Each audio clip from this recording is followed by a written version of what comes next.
দক্ষিণাঞ্চলের ঐতিহ্যবাহী জেলা ঝালকাঠি। একসময় এখানকার চুলের কদর ছিল দেশ জুড়ে। পালবাড়ি ও ঝাউকাঠি এলাকায় 10টি কারখানায় শতাধিক পরিবার চুন তৈরির সঙ্গে সরাসরি যুক্ত ছিল। কিন্তু জলাশয় কমে যাওয়া আর শামুক ঝিনুকের উৎপাদন হ্রাস পাওয়ায় আজ টিকে আছে মাত্র 2টি কারখানা। শামুক ও ঝিনুক দিনরাত আগুনে পুড়িয়ে ঘানিতে গুঁড়া করে পানিতে মিশিয়ে তৈরি করা হতো চুন। এছাড়া সনাতন পদ্ধতিতে চুন তৈরিতে সময় লাগত 10 দিন। কাঁচামাল সংকট ও চাহিদা কমে যাওয়ায় চুন উৎপাদনে লাভের পরিমাণ কমে গেছে বলে জানান চুন শিল্পীরা। কাঁচামালটা আগে পাইতাম খুব, এখন কাঁচামালটাও খুব পাওয়া যায় না। এখন কাঁচামালের অভাবে আমাদের খুব অসুবিধা হয়েছে আর কি। আমাদের ব্যবসা বাণিজ্য খুব খারাপ হয়েছে। আমি আগে ব্যবসা করতাম, এখন ব্যবসা করি না। ব্যবসার মানে লস। তারপর যে পরিমাণ পুঁজি কাটে ওই পরিমাণ পুঁজির মানে দিয়া ব্যবসাটা আয় না।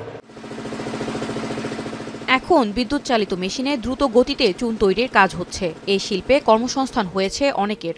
তবে উৎপাদন খরচ বেড়ে যাওয়ায় নতুন সংকটের মুখে পড়েছেন কারিগররা। মেশিন আনার পরে কোনো লাভ নেই, কারণ তেলের দাম বাড়ে, কারেন্টের দাম বাড়ে, মানুষের বেতন বাড়ে, কিন্তু চুলের দাম তো আর বাড়তে আসে না। গ্রাম থেকে শামুক টামুক আইনে তারপর ফ্যাক্টরিতে পোড়াইতে, তখন যে লাভ ছিল, আর এখন মেশিনে ঘোরার পরেও ওই লাভটা হয় না। অনেক লেবাররাই গাছ করে জায়গা অনেক আছে, প্রায় 20-25 জন তো আছে।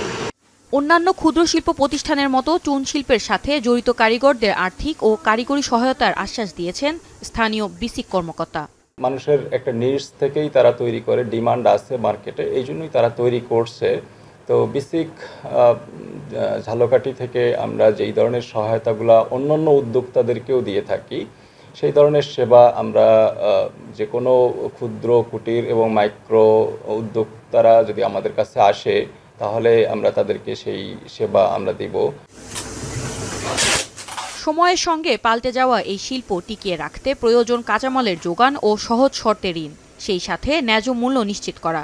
তবেই নতুন করে প্রাণ ফিরে পাবে ঝালকাঠির ঐতিহ্যবাহী চুন শিল্প, এমন দাবি সংশ্লিষ্টদের।